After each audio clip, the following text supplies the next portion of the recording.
Voltaire termine sa vie à Ferney, un village qui se trouve sur les frontières de la France avec la Suisse. Il fait construire des maisons, une église, une école, un hôpital et finit par transformer ce hameau en véritable petite ville. Voltaire semble ainsi appliquer la morale contenue à la fin de Candide, s'éloigner de la société mondaine pour travailler, cultiver son jardin et reconstruire une petite société rurale. Au cours de ses aventures, Candide rencontre toute une galerie de personnages, le nègre de Suriname, Pococurante, Sirois et finalement un vieux Turc qui cultive sa terre avec ses enfants. Chaque rencontre est une étape dans le parcours initiatique de Candide, qui évolue et construit petit à petit sa propre philosophie de vie. Voltaire nous montre en même temps le personnage de Pangloss, qui reste figé dans les préceptes de la philosophie optimiste. Incapable de remettre en cause le monde qui l'entoure, il n'évolue pas. Ma problématique: comment la fin de ce conte philosophique révèle-t-elle, à travers l'évolution profonde de Candide, des valeurs éloignées des utopies et de la philosophie optimiste? Voici quelques axes de lecture utiles pour un commentaire composé. Un conte philosophique qui se termine sur l'aboutissement d'un parcours initiatique. Des réflexions philosophiques qui prennent en compte les différentes rencontres précédentes. Un personnage qui a évolué et qui est devenu autonome. Une petite société où le travail révèle le meilleur de chacun. En répétant les mêmes discours figés, Pangloss incarne l'incapacité de la philosophie optimiste à évoluer. « Vous devez avoir, dit Candide au Turc, une vaste et magnifique terre. »« Je n'ai que 20 arpents, répondit le Turc. Je les cultive avec mes enfants. Le travail éloigne de nous 3 grands mots, l'ennui, le vice et le besoin. » Au vu du raffinement décrit dans le passage qui précède, Candide croit que le Turc est riche. « Vous devez avoir une vaste et magnifique terre. » Mais le Turc le détrompe avec cette tournure restrictive. « Je n'ai que 20 arpents. » À travers l'observation de Candide, Voltaire apporte une nouvelle idée ici. C'est le travail qui valorise le peu qu'on possède. C'est d'ailleurs le mot « travail » qui est le sujet du verbe « éloigner ». Les 3 vices dont il parle font justement écho aux 3 défauts rencontrés par Candide dans son parcours. L'ennui, c'est l'erreur de Pococurante qui n'arrive pas à profiter de la vie. Le vice fait référence par exemple à Parolignac ou l'abbé Périgourdin. Le besoin représente notamment le nègre de Suriname. Mais le travail n'est pas présenté comme un idéal, seulement il éloigne 3 grands mots. Cela ne signifie pas qu'il éloigne tous les mots. On est donc dans une solution modérée, loin d'une utopie comme le monde d'Eldorado par exemple. Autre élément important de ce passage, le Turc dit qu'il vit avec ses enfants. Dans sa définition du bonheur, il y a la vie en société. Vous allez voir que tous ces éléments vont faire partie des réflexions de Candide dans la suite du passage. Candide, en retournant dans sa métairie, fit de profondes réflexions sur le discours du Turc. Il dit à Pangloss et à Martin: « Ce bon vieillard me paraît s'être fait un sort bien préférable à celui des Sirois avec qui nous avons eu l'honneur de souper. » Après cette discussion, Candide fait de profondes réflexions sur le discours du Turc. C'est ce qui se passe depuis le début du conte. Dès que Candide rencontre un nouveau personnage, il remet en cause ses propres idées philosophiques et il les améliore. Voltaire incite son lecteur à faire de même. Candide apprend des autres, et nous, lecteurs, nous apprenons de lui. Ainsi, le genre du conte philosophique est comme une expérience qui nous est proposée. Nous vivons par procuration le parcours initiatique du personnage. En cette fin de conte philosophique, Candide retourne dans la métairie. C'est donc en même temps la fin d'un parcours. Le verbe « retourner » n'est pas choisi par hasard. Candide cesse d'être chassé et de fuir d'un endroit à l'autre. En plus, le point d'équilibre est trouvé à la campagne. Une métairie, c'est une exploitation agricole. On est loin du château de Sondertentronckh du début. En s'adressant à ses 2 amis philosophes, Candide donne tout de suite ce bon vieillard en exemple, opposé au Sirois. L'article démonstratif « ce bon vieillard » le met en valeur, le rend unique, tandis que le nombre des Sirois les rend au contraire anodins et quelconques. C'est un sort préférable. On reste dans un exemple modéré qui s'oppose à la notion d'utopie. Les grandeurs, dit Pangloss, sont fort dangereuses, selon les rapports de tous les philosophes, car enfin Aiglon, roi des Moabites, fut assassiné par Ahod. Absalone fut pendu par les cheveux et percé de 3 dards.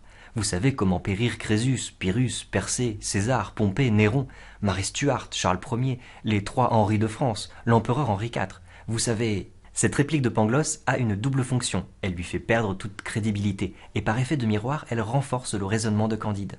En effet, Pangloss ne se base que sur des arguments d'autorité, selon le rapport de tous les philosophes.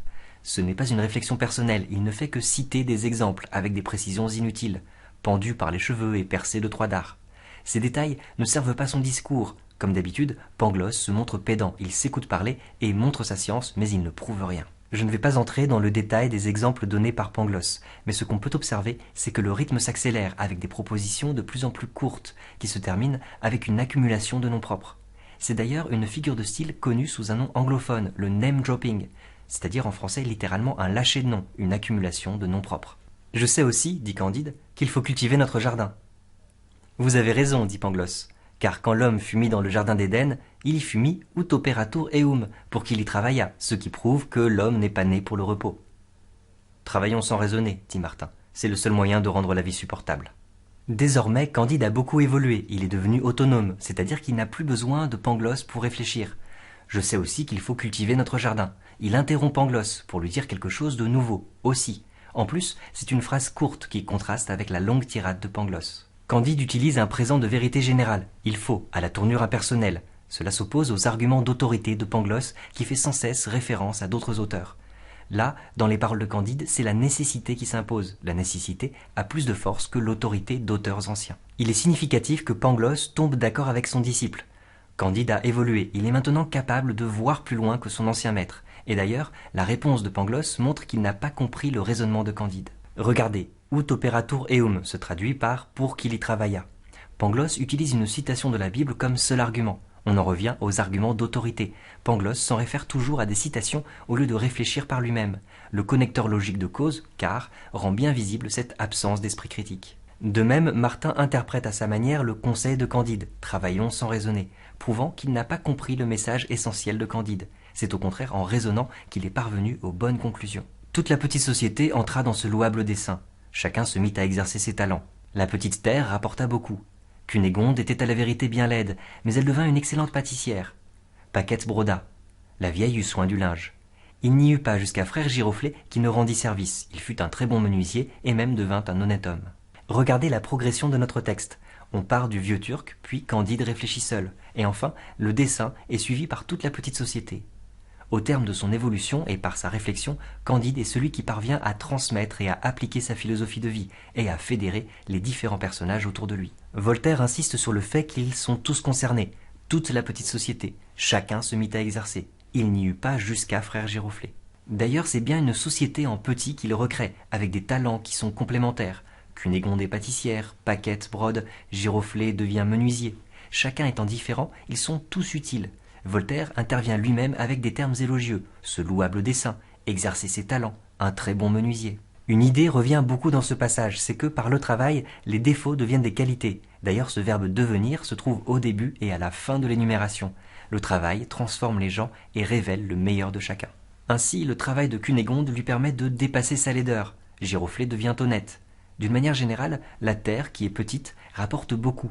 Cela fait surgir de façon implicite une métaphore où les personnages sont comparés à une terre cultivable. Le point commun, c'est qu'ils sont tous valorisés par leur travail. D'ailleurs, le mot cultiver apparaît à des moments particulièrement stratégiques du passage, quand Candide discute avec le vieux Turc, quand il transmet ensuite son idée aux deux philosophes, et tout à la fin, dans la dernière phrase du conte philosophique. Et Pangloss disait quelquefois à Candide: tous les événements sont enchaînés dans le meilleur des mondes possibles, car enfin, si vous n'aviez pas été chassé d'un beau château à grands coups de pied dans le derrière pour l'amour de mademoiselle Cunégonde, si vous n'aviez pas été mise à l'Inquisition, si vous n'aviez pas couru l'Amérique à pied, si vous n'aviez pas donné un bon coup d'épée au baron, si vous n'aviez pas perdu tous vos moutons du bon pays d'Eldorado, vous ne mangeriez pas ici des cédrats confits et des pistaches. Cela est bien dit, répondit Candide, mais il faut cultiver notre jardin. En fait, Voltaire fait une exception. Seul Pangloss ne change pas et ne comprend pas l'intérêt de travailler. Au lieu d'avoir un verbe d'action comme les autres, entrer, exercer, rapporter, devenir, broder, prendre soin, rendre service, etc., lui se contente de dire. C'est le seul qui n'agit pas. On peut aussi se poser la question pour Martin, qui ne fait même pas partie de la liste. Il ne fait rien et ne dit rien non plus. Finalement, les deux philosophes deviennent les personnages les plus inutiles, tandis que Candide, avec sa volonté et son jugement, arrive à mettre en place une petite société. Le discours de Pangloss n'a absolument pas changé, c'est toujours l'enchaînement des causes et des effets dans le meilleur des mondes. Il répète cela comme une ritournelle. L'aspect mécanique de son raisonnement est visible dans la répétition des tournures de phrases. Si vous n'aviez pas, etc. Grâce à cette formule, Pangloss peut utiliser n'importe quel fait comme exemple, de façon interchangeable.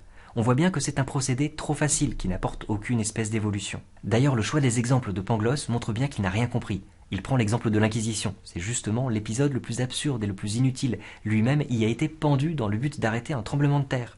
Pour bien comprendre toute l'absurdité de ce passage, consultez mon commentaire sur le chapitre 6. Autre épisode cité par Pangloss, si vous n'aviez pas couru l'Amérique à pied. C'est l'anecdote du nègre de Suriname. Je l'ai traité aussi, c'est le chapitre 19. ce n'est pas le fait d'avoir couru, mais au contraire de s'être arrêté et d'avoir parlé avec l'esclave qui a permis à Candide de faire évoluer son raisonnement. D'ailleurs, certains événements fondateurs dans le raisonnement de Candide ne sont pas présents dans l'énumération faite par Pangloss. La rencontre avec Pococurante, les 6 rois, le Turc. Ce sont ces personnages qui lui ont permis de comprendre la véritable valeur des choses, le fait que le bonheur est plus important que la richesse ou le pouvoir par exemple. De même, le bon coup d'épée donné au baron est un exemple très mal choisi. On voit bien que Pangloss s'attache trop aux actions et pas assez aux échanges. D'ailleurs, sa conclusion est en complet décalage. Quel rapport entre le coup d'épée et le fait de manger des cédrats confits? Les causes et les conséquences sont manifestement déconnectées. Seul élément intéressant, les moutons du pays d'Eldorado. On peut lire cette remarque de Pangloss d'un point de vue métaphorique. Les moutons symbolisent la naïveté et l'utopie. Ce sont toutes les choses que Candide a dû abandonner. Mais on devine que c'est là un message de Voltaire qu'il fait passer à l'insu de Pangloss. La dernière réplique de Candide en dit long sur son évolution. Cela est bien dit. Il fait ainsi une concession à son maître. Il ne voit plus l'intérêt de le contredire, car, nous l'avons vu, Pangloss ne pourra jamais changer. Et c'est peut-être là le message principal de Voltaire. La philosophie optimiste, incapable de remettre en question le monde qui l'entoure, est alors aussi incapable d'évoluer. À chacune de ces rencontres, Candide a su remettre en cause ses façons de voir. On peut ainsi retrouver dans les réflexions finales de Candide l'aboutissement de tout un parcours initiatique. Il est devenu autonome et n'a plus besoin de se référer à son ancien maître. En effet, Candide est parvenu à fédérer les différents personnages autour de lui, dans une petite société où chacun a un rôle complémentaire. Ainsi, les différents personnages s'améliorent et révèlent le meilleur d'eux-mêmes à travers leur travail. En affirmant qu'il faut cultiver notre jardin, Candide propose ainsi une philosophie de vie modérée qui éloigne les principaux maux. Pangloss est le seul personnage qui reste inactif et figé dans ses habitudes. Il continue à tenir les mêmes discours mécaniques, avec les mêmes procédés. Voltaire nous montre de cette manière l'incapacité de la philosophie optimiste à se remettre en question et à évoluer. Merci à vous de m'avoir suivi jusqu'ici. Si vous étudiez l'œuvre complète, vous pouvez consulter mon résumé analyse de l'œuvre. Et pour ceux qui veulent aller plus loin, voici quelques extraits analysés en vidéo. Le tout début du roman, chapitre 1. L'enrôlement de Candide dans l'armée bulgare, chapitre 2. La boucherie héroïque, chapitre 3. Le bel auto-da-fé organisé par l'Inquisition pour empêcher la terre de trembler, chapitre 6. Et la rencontre avec le nègre de Suriname, chapitre 19. Au revoir.